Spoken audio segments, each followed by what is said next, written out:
Tegangan Teheran dan Washington meningkat, Iran tembakan rudal dan drone di sekitar kapal perusak Amerika Serikat di Selat Hormuz.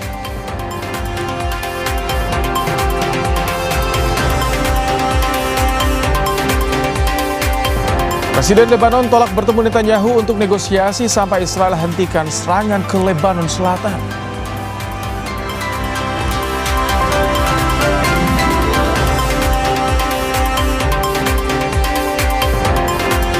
Polisi segera menjemput paksa pengasuh pondok pesantren di Pati, Jawa Tengah yang menjadi tersangka kasus kekerasan seksual.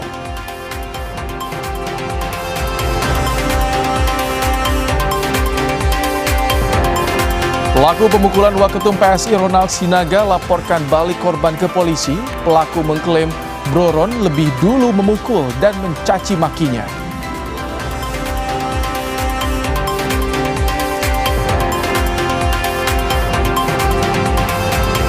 Cuaca di Arab Saudi capai 40 derajat Celcius, jemaah haji diimbau waspada heat stroke.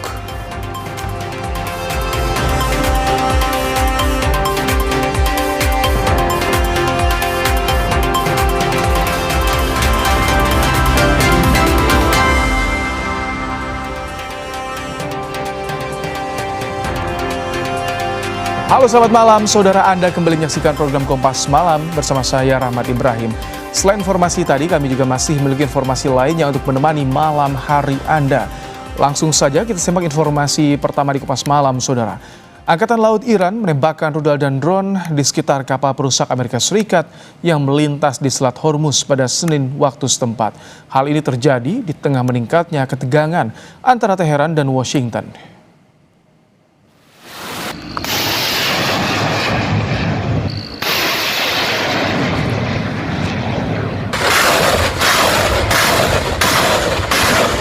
Militer Iran mengklaim telah lebih dulu mengidentifikasi keberadaan kapal perang AS yang memasuki kawasan Teluk.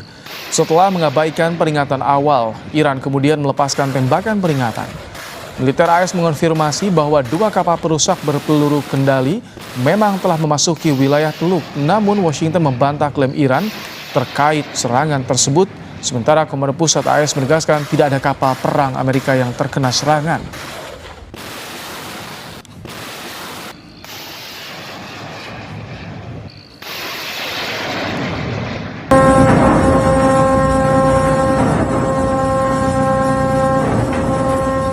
Kebakaran hebat melanda kapal tanker milik Uni Emirat Arab di lepas pantai Sharjah. Laporan dari otoritas maritim Inggris menyebutkan kapal tersebut dihantam oleh proyektil tak dikenal. Selain itu, terdapat laporan mengenai serangan drone dan rudal yang menyasar kompleks industri minyak di zona Fujairah. Sementara itu, menurut laporan yang dikutip dari kanal Tasnim News, seorang pejabat militer Iran membantah keras keterlibatan negaranya dalam insiden di wilayah Fujairah.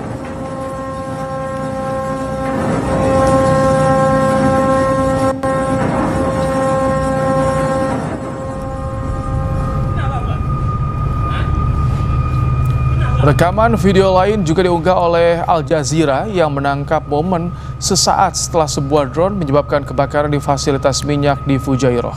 Dikutip dari Al Jazeera, UEA menyatakan bahwa Iran meluncurkan 15 rudal dan 4 drone pada hari Senin waktu setempat. Sementara media pemerintah Iran mengindikasikan bahwa Iran tidak berada di balik serangan tersebut.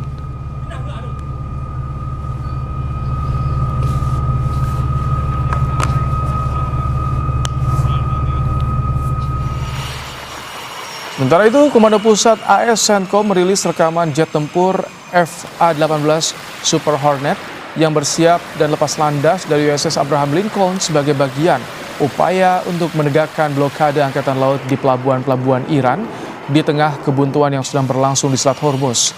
Tanggal dan lokasi pasti yang direkaman yang dibagikan oleh CENTCOM tidak dapat diverifikasi secara independen.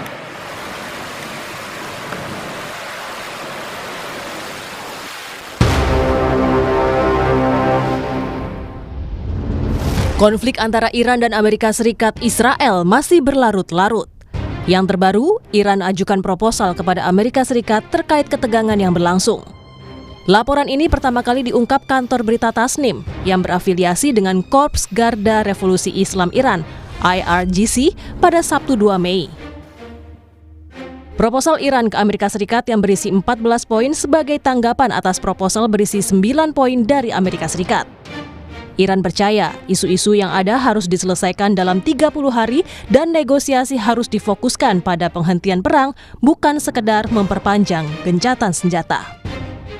Pembukaan kembali Selat Hormuz, penghentian blokade laut Amerika Serikat, pencabutan sanksi ekonomi, pencairan aset Iran yang dibekukan, jaminan tidak ada serangan di masa depan juga termasuk dalam proposal. Iran memasukkan sejumlah tuntutan kunci yang dianggap sebagai syarat untuk mengakhiri konflik secara permanen. Pemerintah Iran juga menegaskan Selat Hormuz masih di bawah kendalinya, dan kapal-kapal yang ingin melewatinya harus terlebih dulu mendapatkan izin dari Angkatan Laut Iran untuk memastikan keselamatan mereka.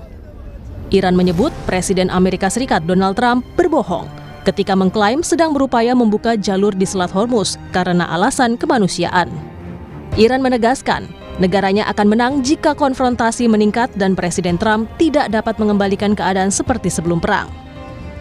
یعنی اینکه در این منطقه هر کشتی که میخواد رد بشه ترددی داشته باشه باید با اجازه نیروهای مسلح جمهوری اسلامی این کار انجام بده تا از امنیت برخوردار باشه.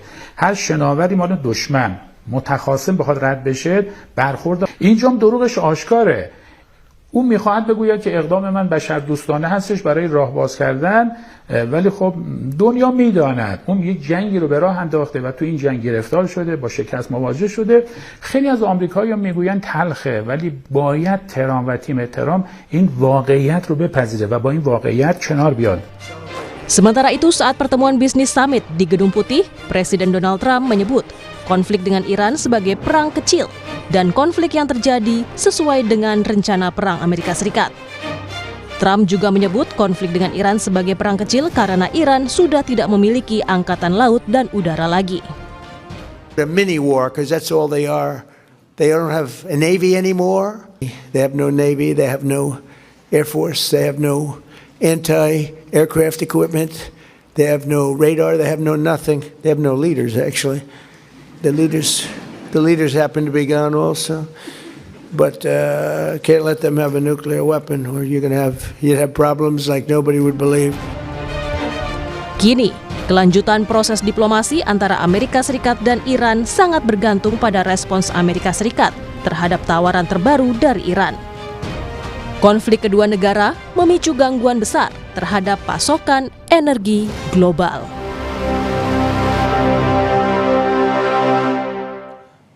Apakah syarat Iran ke Amerika Serikat yang tertuang dalam 14 poin bisa menghasilkan kata damai di Timur Tengah? Kita akan bahas bersama dengan pakar hukum internasional UI Hikmahanto Juwana. Selamat malam, Prof. Hik. Selamat malam, Ibrahim. Prof, ada 14 poin ini yang merespons Iran nih. Poin yang diajukan Iran pada Amerika Serikat. Bisakah berujung pada perdamaian menurut Anda, Prof? Menurut saya tidak bisa ya, karena Presiden Trump sudah mengatakan bahwa dia menerima proposal yang disampaikan melalui Pakistan, tetapi dia tidak bisa membayangkan bahwa Amerika Serikat atau Presiden Trump itu akan bisa menerima 14 proposal itu. Alasannya ada hal yang sangat signifikan, yaitu Iran tidak mau membicarakan mengenai masalah nuklir pada saat sekarang. Padahal Amerika Serikat ingin masalah nuklir itu harus menjadi poin penting dalam upaya perdamaian antar kedua negara. Karena kalau kita lihat dari 14 poin proposal, itu bicara mengenai Selat Hormuz, bicara tentang kompensasi dan lain sebagainya, tetapi tidak menyentuh mengenai masalah nuklir. Karena menurut Iran, masalah nuklir biar merupakan masalah yang berikutnya setelah tidak ada serangan lagi dari Amerika Serikat dan tentunya juga Israel. Bagi Iran, masalah nuklir ini juga mereka mengatakan ada dua hal penting, yaitu mereka mungkin mau tidak ada pengembangan senjata nuklir maupun pengayaan uranium sebagaimana yang disampaikan oleh Amerika Serikat. Tetapi dua hal yang penting yang dia inginkan, bahwa nuklir untuk tujuan damai masih harus diperbolehkan. Oh, oke. Dan ya, sementara Amerika Serikat mengatakan enggak boleh. Pokoknya apapun yang berkaitan dengan nuklir, mau untuk damai dan lain sebagainya, untuk Iran tidak boleh. Tapi, Karena kekhawatiran Prof, Iran akan apa ya. sih yang buat Amerika jadi strike banget soal nuklir ini? Jika melihat dari 14 poin, mungkin yang lainnya masih bisa ditolerir, tapi soal nuklir ini betul-betul tegas. Apa yang membuat Amerika tegas sekali soal nuklir ini? Karena nuklir ini, Amerika menganggap bahwa nuklir ini, senjata nuklir kalau mereka mengembangkan, Iran mengembangkan, itu akan ditujukan untuk menyerang Israel. Tidak mungkin menurut Amerika, Iran mengembangkan senjata nuklir untuk ditujukan ke katakanlah negara-negara Teluk misalnya. Tidak mungkin. Jadi tujuan utamanya adalah ke Israel. Nah, ini kan berkaitan dengan eksistensi dari Israel. Karena memang dalam ideologi mullah itu harusnya tanah Palestina itu untuk rakyat Palestina dan Israel tidak boleh ada di situ. Nah, jadi ini yang dikhawatirkan oleh Israel, dan karena Amerika Serikat ini sangat dekat, apalagi sekarang ini ya, lobi-lobi Yahudi, warga negara Amerika yang bilioner, punya uang banyak, itu selalu memberi untuk kampanye bagi Trump, sehingga Trump terikat. Bahkan Jared Kushner, menantu dari Trump, dan Steve Witkoff itu punya kedekatan dengan pihak Israel. Jadi ini menjadi hal yang sangat penting bagi Amerika Serikat, walaupun bagi rakyat Amerika Serikat mungkin mereka memandangnya bahwa apa bedanya, Israel juga akan mengembangkan senjata nuklir juga gitu kan. Nah itu dia, kalau betul Iran, Prof. Nah iya, jadi ini ada ketidakkonsistensian antara apa yang diinginkan oleh rakyat Amerika dengan para pejabatnya. Karena kalau dari rakyat Amerika Serikat, mereka menganggap bahwa masalah nuklir Iran ini bukan sesuatu yang harus dipikirkan oleh Amerika Serikat. Karena menurut mereka sudah ada perjanjian yang sudah dibuat oleh Obama sebelumnya. Kalau begitu bisa nggak sih ada tekanan dari internal Amerika Serikat soal nuklir ini, dari Kongres atau dari Parlemen soal nuklir ini, jika bisa ditindaklanjuti atau dibahasnya nanti setelah sepakat damai? Ya, kalau misalnya dari pihak Kongres kan mereka mengatakan, sebenarnya terutama dari Partai Demokrat ya, walaupun mereka bukan mayoritas, mengatakan bahwa apa sih kepentingan Amerika Serikat ada di Iran itu, kalau bukan untuk kepentingan Israel. Bahkan rakyat Amerika Serikat juga mengatakan hal yang sama. Nah, ini yang membuat approval rating dari Presiden Trump itu semakin lama semakin menurun, bahkan sampai titik yang terendah. Kalau saya tidak salah sampai di angka 30% approval rating dari Presiden Trump. Nah, ini yang menurut rakyat Amerika dan anggota Kongres dari Partai Demokrat yang mengatakan bahwa pertama, Amerika tidak memenangkan perang, walaupun tadi kita mendengar bahwa menurut Trump Amerika Serikat sudah memenangkan perang, dia sudah mampu mengeliminasi kekuatan perang dari Iran. Yang kedua, pertanyaannya adalah berapa lama perang ini akan diteruskan dan berapa biaya yang akan dikeluarkan oleh pihak Amerika Serikat. Sementara di dalam negeri itu harga-harga sudah melambung dan kemudian banyak warganya yang terhimpit dengan masalah ekonomi karena melambungnya harga minyak. Jadi seperti itu situasinya. Tapi kalau misalkan melihat dengan ketegangan yang terjadi saat ini di Selat Hormuz, ada Freedom Project juga itu yang saat ini mulai mencuat. Apakah ini sinyal perang akan terus berkepanjangan? Ya, memang Freedom Operation ini sudah menurut Trump adalah mengawal kapal-kapal yang mau keluar dari Selat Hormuz, dari serangan Iran. Dan ini sudah ada exchange of fire ya, sudah ada serangan dari baik Amerika ke kapal-kapal yang katakanlah dimiliki oleh Angkatan Laut Iran, dan juga sudah ada serangan-serangan rudal ke Amerika Serikat gitu ya, kapal-kapal Amerika Serikat, walaupun Amerika Serikat membantah bahwa kapal-kapalnya terkena dengan rudal-rudal tersebut. Tetapi Pete Hegseth mengatakan bahwa meskipun ada serangan-serangan antar kedua belah pihak, tetapi ceasefire masih tetap ada. Jadi ceasefire is not over. Katanya gencatan senjata tidak serta-merta berakhir.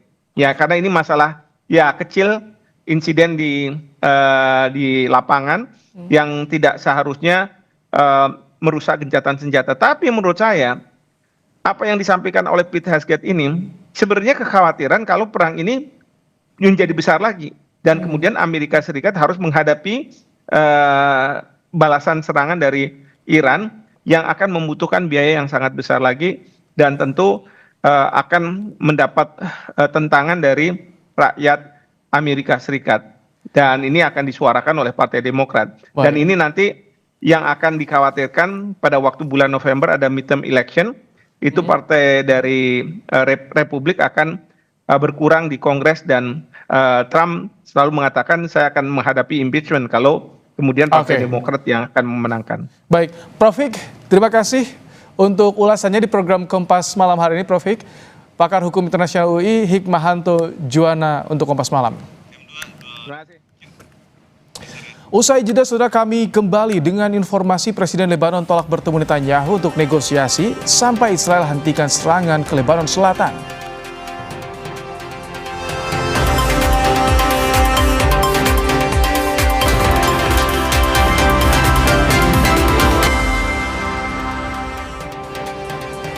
Saudara, gencatan senjata masih rapuh. Presiden Lebanon Joseph Aoun tolak bertemu Netanyahu untuk negosiasi sampai Israel menghentikan serangan ke Lebanon Selatan. Sedangkan Israel ancam akan serang kembali Lebanon jika tak dicapai kesepakatan.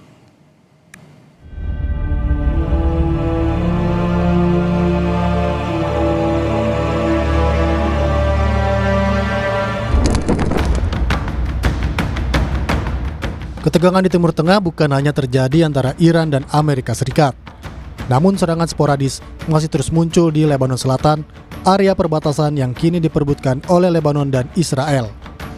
Dengan dalih menumpas Hizbullah, pasukan pertahanan Israel menghancurkan situs-situs vital yang diklaim sebagai fasilitas Hizbullah. Akhir pekan lalu, IDF menghancurkan terowongan bawah tanah sepanjang 80 meter. Sebelumnya, Stadion Bin Jebel yang berdiri megah di Lebanon Selatan juga tak luput dari serangan Israel. Imbas dari serangan Israel di Lebanon Selatan, kota Haboj di distrik Nabatiyeh porak-poranda. Serangan ini mengakibatkan 8 orang tewas.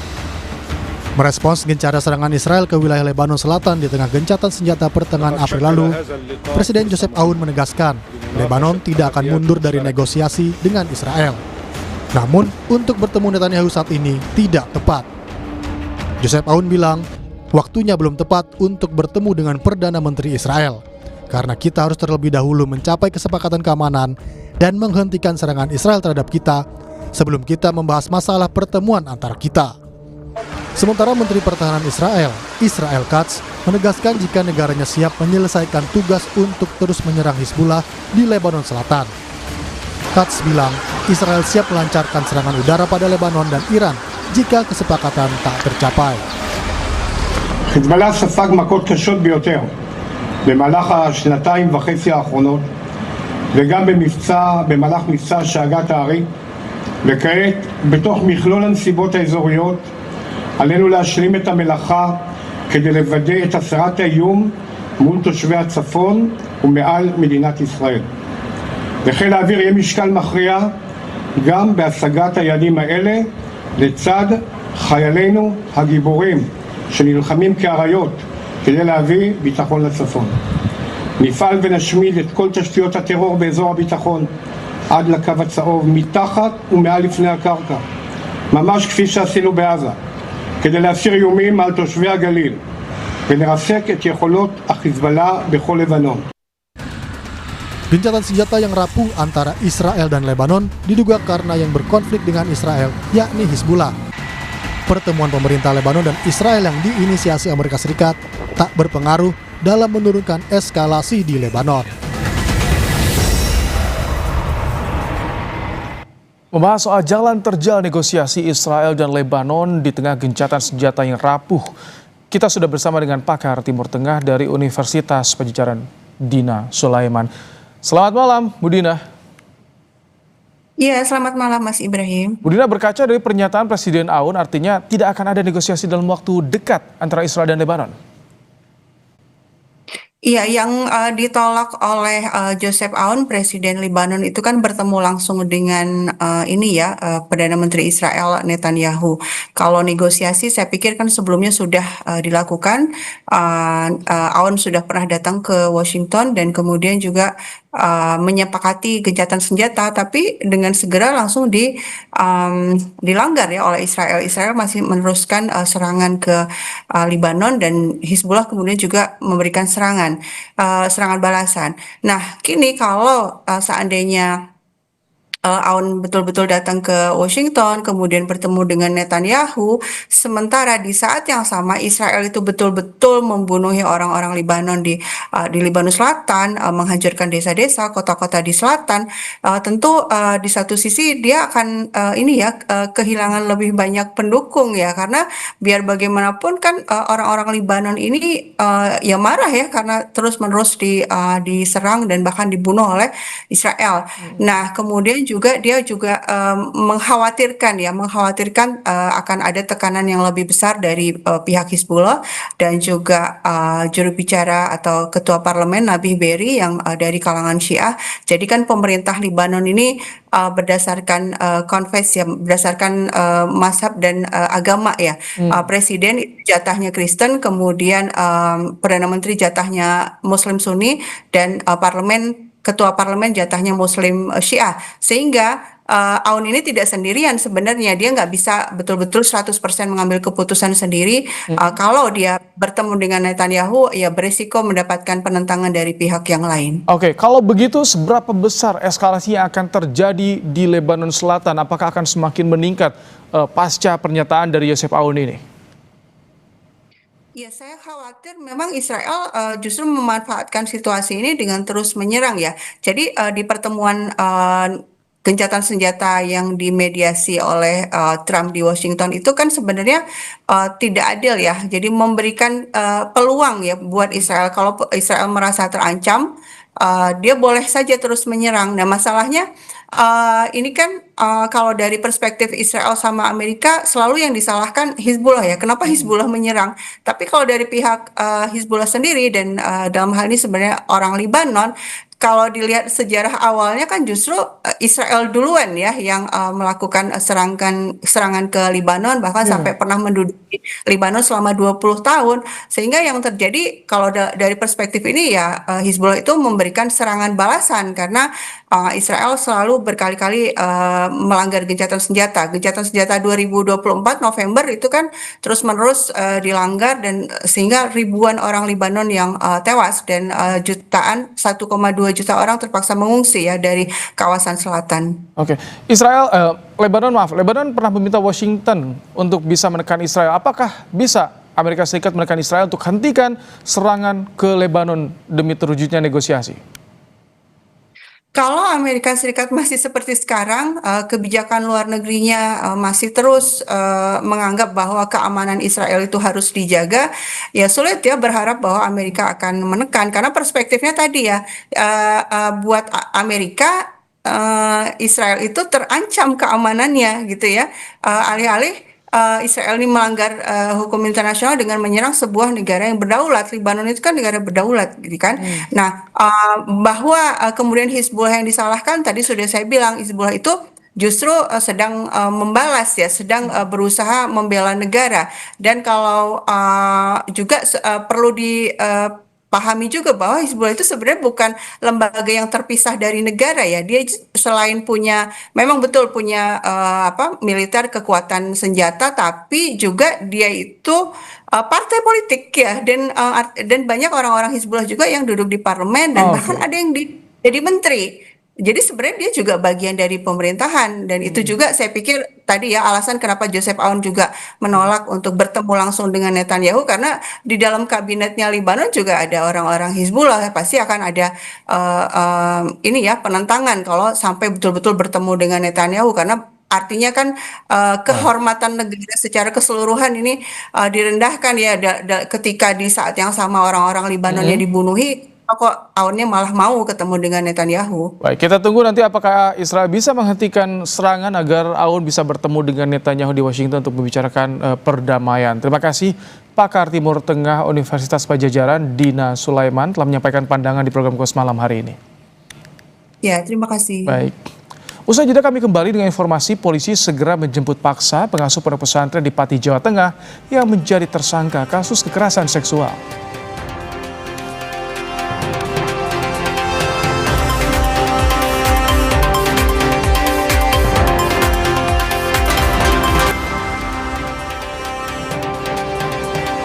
Polisi segera menjemput paksa pengasuh pondok pesantren di Pati, Jawa Tengah yang menjadi tersangka kasus kekerasan seksual.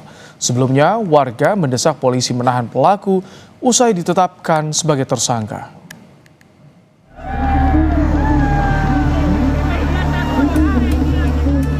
Warga menggeruduk rumah pengasuh pondok pesantren di Pati, Jawa Tengah yang menjadi pelaku kekerasan seksual pada santriwati.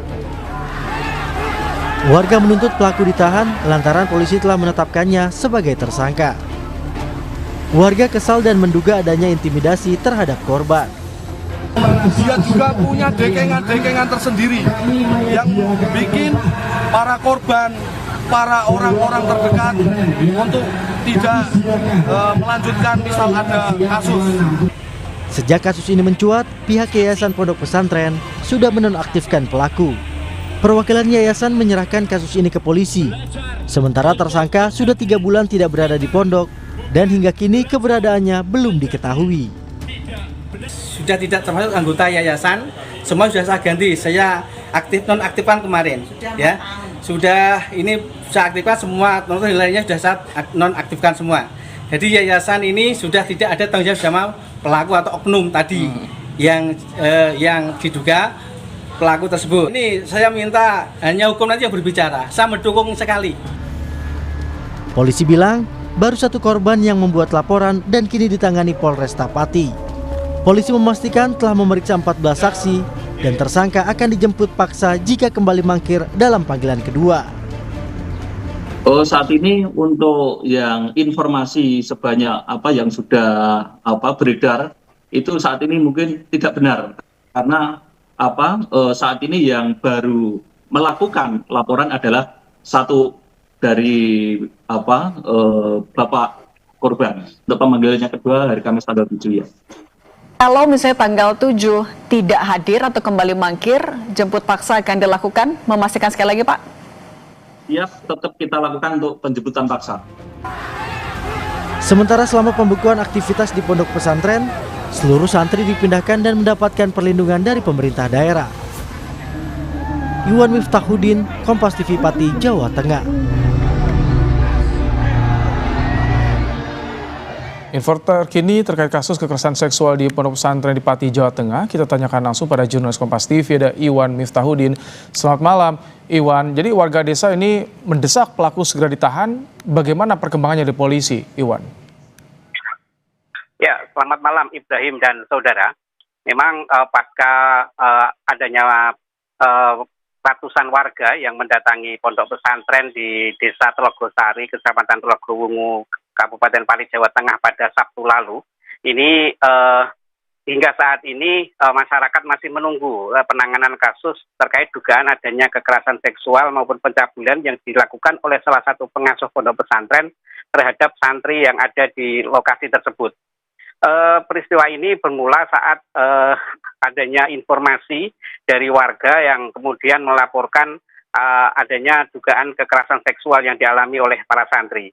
Dan dari keterangan kepolisian, memang kasus ini pernah dilaporkan pada Januari 2024. Sebanyak 3 orang itu pernah melaporkan kasus tersebut, namun di tengah-tengah pemeriksaan sebagai saksi, ini para korban mencabut seluruh kesaksiannya, sehingga pihak kepolisian saat itu belum bisa memproses secara langsung karena belum cukup bukti untuk menetapkan sebagai tersangka.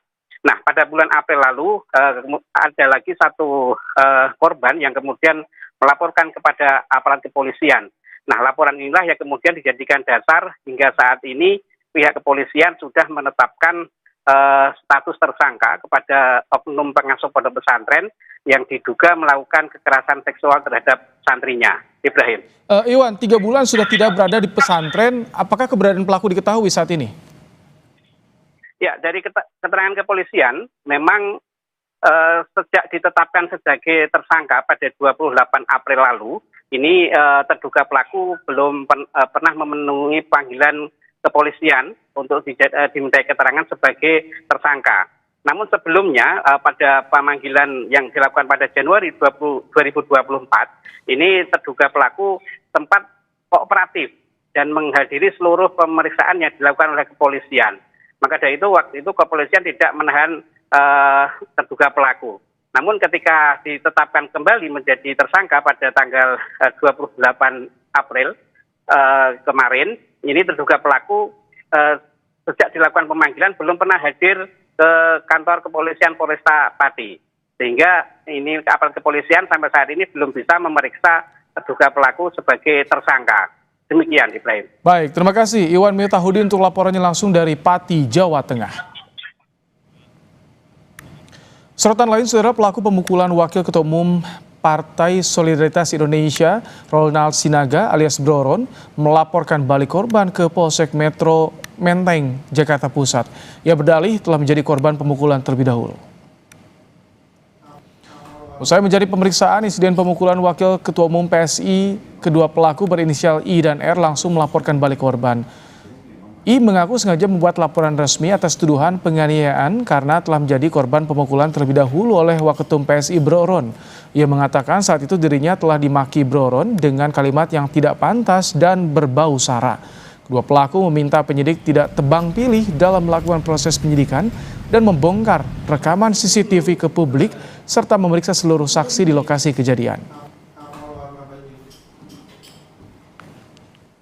Nah, posisi sampai di sana, ini kan masalah sudah diselesaikan sama pihak Polsek Menteng, mediasi lah itu. Tiba-tiba ini Broron ini datang.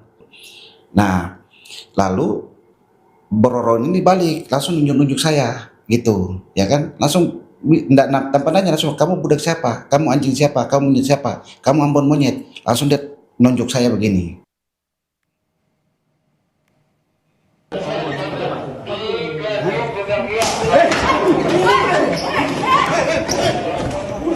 Wakil Ketua Umum PSI, Ronald Sinaga alias Broron, menjadi korban pengeroyokan 2 pria di kantor advokat di kawasan Gondang Dia Menteng, Jakarta Pusat pada Senin kemarin.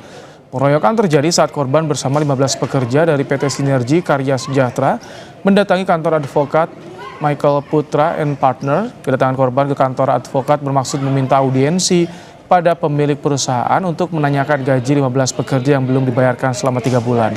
Saat tak dapat menemui orang yang dituju, ketegangan berujung pemukulan terhadap Waketum PSI tak terhindarkan. Korban mengalami luka sobek di bagian wajah. Polisi menangkap 2 pelaku penganiayaan tak jauh dari lokasi kejadian.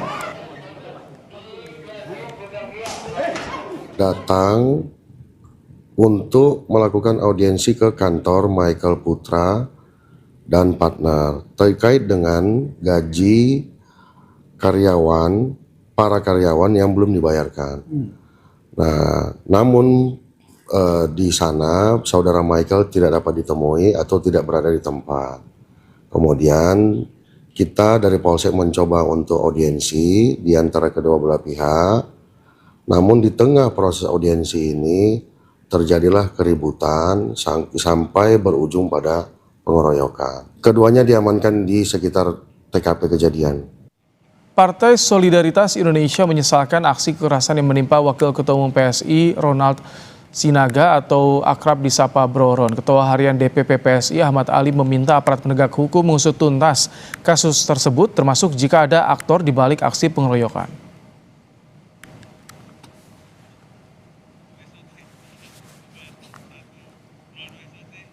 Yang terjadi terhadap kader kami, tapi ini bukan karena tentang kader kami, tapi ini adalah untuk seluruh masyarakat Indonesia.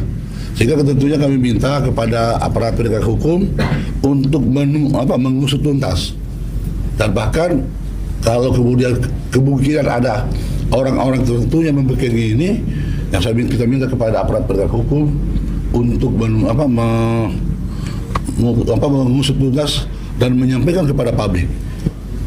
supaya kemudian peristiwa ini tentunya kita harapkan tidak lagi terulang. Cuaca di Arab Saudi capai 40 derajat Celcius, jemaah haji diimbau waspada heat stroke.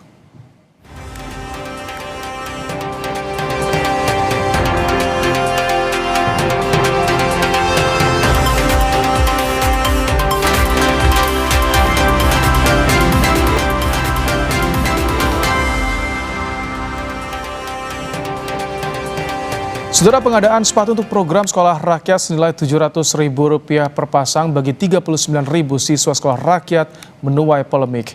Menteri Sosial Gus Ipul menegaskan Kemensos akan melakukan lelang secara terbuka untuk pengadaan sepatu yang harganya akan jauh lebih murah. Polemik pengadaan sepatu untuk program sekolah rakyat menuai perhatian publik. Kemensos menganggarkan Rp27 miliar untuk pengadaan sepatu bagi 39.000 siswa sekolah rakyat atau seharga Rp700.000 per pasang sepatu. Anggaran besar ini menjadi sorotan publik karena dinilai terlalu mahal. Selain itu, kontroversi juga muncul setelah pemilik sepatu lokal Street Nine membeberkan klarifikasi di media sosialnya dan menyebut harga sepatu yang mereka produksi mulai Rp100.000 hingga Rp300.000 per pasang. Dalam merilis tertulisnya di Instagram, pemilik sepatu lokal Street Nine menyebut foto produk yang beredar di pemberitaan memang merupakan salah satu artikel kami dengan harga Rp179.900. Selain itu, pihaknya tidak pernah terlibat, mengetahui atau menerima pesanan langsung dalam pengadaan sepatu yang diberitakan. Pihaknya juga menegaskan semua sepatu yang mereka produksi dapat dimiliki dengan harga dari Rp100.000 hingga Rp300.000 per pasang. Menteri Sosial Saifullah Yusuf menyebut anggaran ini masih perencanaan awal. Gus Ipul menegaskan nantinya Kemensos akan melakukan lelang secara terbuka untuk pengadaan sepatu yang harganya akan jauh lebih murah. Selain itu, ia memantau foto pembagian sepatu dirinya bersama Gubernur Jawa Timur, Khofifah Indar Parawansa, bukan pengadaan dari Kemensos, melainkan sumbangan dari Gubernur Khofifah. Anggaran itu kan direncanakan sebelumnya ya, direncanakan. Dan nanti tentu ada proses pengadaan. Nah, proses pengadaan ini dilelang secara terbuka dan nanti hasilnya pasti lebih murah dari perencanaannya. Jadi kalau sekarang disebut itu 700.000 ya, nanti bisa hasilnya jauh di bawah itu. Nanti kan akan ada proses lelang. Sementara itu, Wakil Ketua KPK Agus Joko Pramono menyebut KPK bisa turun tangan secara proaktif sebagai strategi pencegahan korupsi dalam pengadaan sepatu siswa sekolah rakyat. Tak hanya sepatu, Agus tegaskan KPK tengah mengkaji seluruh aspek pengadaan barang. Kalau dalam konteks pencegahan bisa, tetapi kita sedang mempelajari seluruh proses lah. Seluruh proses. Tidak hanya dicakupkan kepada kos kaki atau apa, enggak, tapi seluruh bisnis prosesnya. Saya rasa itu cukup. Gus Ipul memastikan pihak yang bertanggung jawab untuk pengadaan barang dan jasa di Kementerian Sosial agar tidak melakukan penyimpangan dalam melaksanakan program Presiden. Tim Liputan, Kompas TV.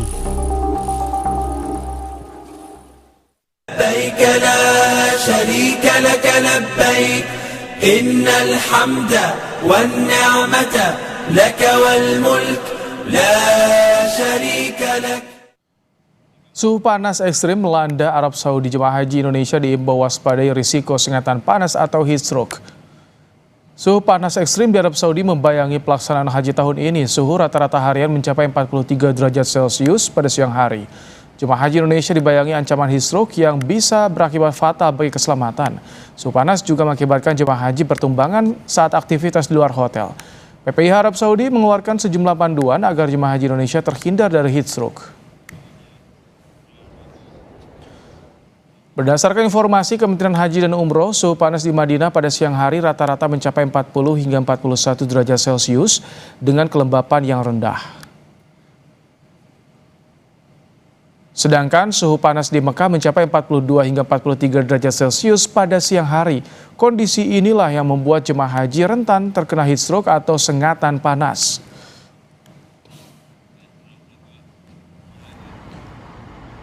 Untuk mengetahui situasi terkini pelaksanaan ibadah haji, kami terhubung dengan jurnalis Kompas TV ada Jihan Novita dari Madinah, Arab Saudi.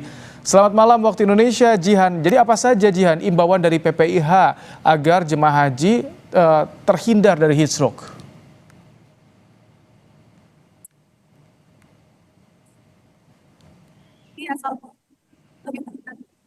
Baik, juga saudara memang suhu di Madinah ini meningkat ya sejak kemarin. Di belakang saya saja terlihat ya, walaupun ini sudah sore hari sekitar pukul 5:30 sore, tetapi cuacanya masih terik sekali. Dan kalau kita lihat juga memang suhu di Madinah ini kalau di pagi hari berkisar di 27 derajat Celcius, di siang hari mencapai 40 hingga 41 derajat Celcius. Dan di malam hari ini berada di 35 derajat Celcius.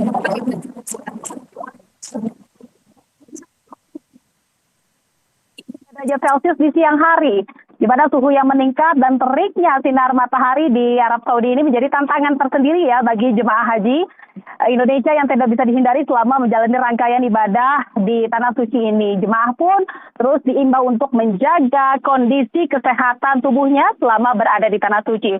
Karena memang kalau kita lihat dengan suhu yang mencapai 41 derajat Celcius ini dan juga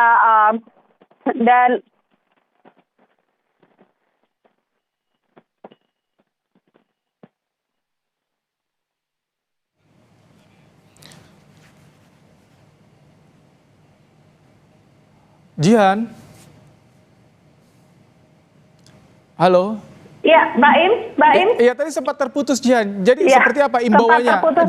dari PPIH? Iya, karena memang suhu yang mencapai 41 derajat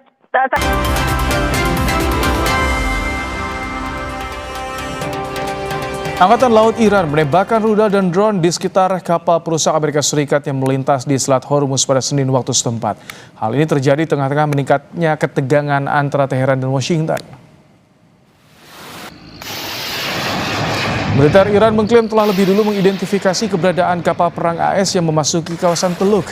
Setelah mengabaikan peringatan awal, Iran kemudian melepaskan tembakan peringatan. Militer AS mengonfirmasi bahwa 2 kapal perusak berpeluru kendali memang telah memasuki wilayah Teluk. Namun Washington membantah klaim Iran terkait serangan tersebut. Sementara Komandan Pusat AS menegaskan tidak ada kapal perang Amerika Serikat yang terkena serangan.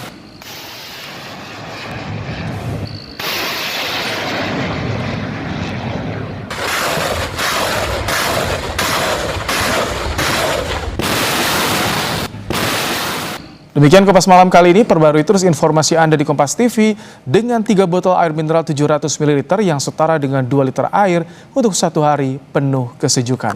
Saya Rahmat Ibrahim, sampai jumpa.